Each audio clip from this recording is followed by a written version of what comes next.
Mais faites-le taire! Faites le taire avec le trublion de cette émission, Antoine Mel. Bonjour Antoine. Bonjour Guillaume, bonjour Anissa. Bonjour Antoine. Et bonjour la madame de France 4. Alors je suis vraiment désolé de vous appeler comme ça, mais en fait je n'arrive pas à prononcer votre nom correctement. Mais en échange, n'hésitez pas à m'appeler le gros con d'Europe 1, il n'y a aucun souci. Alors France 4 est né en 2005. Alors ça paraît récent, mais à cette époque YouTube n'existait pas. Chirac était encore président et Kim Kardashian n'avait que 2 ex à son actif. Enfin d'après la police, parce que d'après les manifestants, c'est autre chose. Alors France 4, ça a été décrit comme la chaîne des milléniums. Alors c'est un terme un peu marketing, Guillaume. Alors pour simplifier, les milléniums, c'est la génération Y mais axée CSP+, des 15-21 sans dents mais qui utilise du polydent dans une démarche responsable et écolo, feel good et concernante. Donc Voilà, j'espère que c'est plus clair pour tout le monde. En d'autres termes, on se paluche à la com. Alors je dois vous dire, madame de France 4, je dois vraiment vous le dire, pour moi vous êtes un demi-dieu. Pour de vrai, je vous aime beaucoup parce que vous allez ressusciter les minicums sur votre antenne. Et alors ça, c'est toute mon enfance.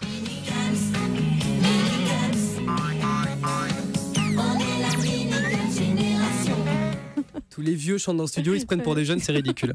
Alors merci beaucoup d'avoir ressuscité ça. Bonjour Anissa. Alors je pensais à un petit truc pour faire quelques économies sur les marionnettes des minicums. Plutôt que de faire des masques de célébrités en latex, vous pourriez prendre de vraies célébrités qui ont déjà le visage en latex, type Ingrid Chauvin ou les Bogdanov. Oh. Je propose des solutions. Alors si vous voulez ressusciter toute mon enfance, il faudra aussi faire revenir Caramel, Philippe Risoli et le plein emploi. Alors vous allez galérer, surtout pour Philippe Risoli, parce que plus difficile que lui donner envie de refaire de la télé, il faut surtout le retrouver. C'est la première étape.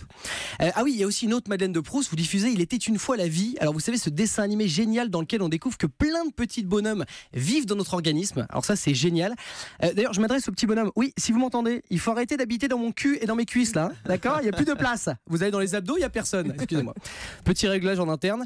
Il y a un truc super sur votre chaîne, c'est qu'il n'y a pas de télé-réalité. On en a parlé tout à l'heure. Alors contrairement à vos concurrents, les Marseillais sur W9, les Anges sur Énergie 12, les Vieux sur LCP, émission dans laquelle des vieux disent des trucs de vieux dans des endroits vieux. Une émission qui cartonne auprès de personnes.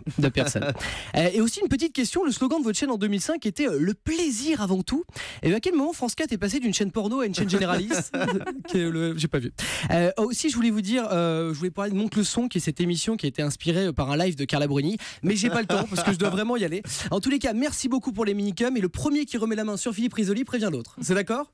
Merci madame. beaucoup, Antoine Mel. C'était Faites le taire. Tiffaine de Ragnel, un mot sur vos nouveautés de la rentrée, des documentaires notamment Oui, sur France 4. On aura une offre de documentaires, on continue dans l'axe pop culture. On aura dès la rentrée un documentaire sur le groupe Indochine qui va sortir à la rentrée un nouvel album, et une nouvelle saison du spin-off d'une saison ESO qui nous emmènera à Tahiti, à la découverte de tous les animaux marins de Tahiti, et un documentaire qui nous tient particulièrement à cœur qui s'appelle Les Super Juniors, ils s'engagent pour la planète, pour montrer qu'on n'a pas besoin d'attendre 18 ans pour mettre en œuvre des solutions pour sauver la planète et répondre à d'autres problématiques très quotidiennes sur l'environnement.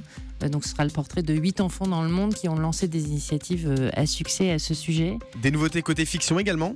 Absolument, on poursuit la comédie de format court qu'on a lancé cette année, qui s'appelle Des jours meilleurs, dont on est en tournage de la saison 2, qui met en scène 3 jeunes héros. Ils ont 48 ans à eux 3, ça vous donne une petite idée. Et c'est une héroïne, Charlie.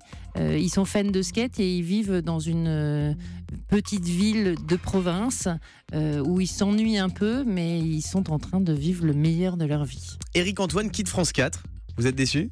On est ravis d'avoir travaillé avec lui. On a fait un super partenariat. C'est quelqu'un de hyper talentueux, Éric Antoine, à la fois un magicien, un humoriste. Voilà, on a travaillé beaucoup aussi avec sa femme Calista, parce que c'était un duo qu'on a installé à l'antenne. On lui souhaite bonne chance pour la suite. Merci beaucoup, Tiffaine de Ragnel. Je rappelle que vous êtes directrice générale de France 4. Merci d'avoir été avec nous.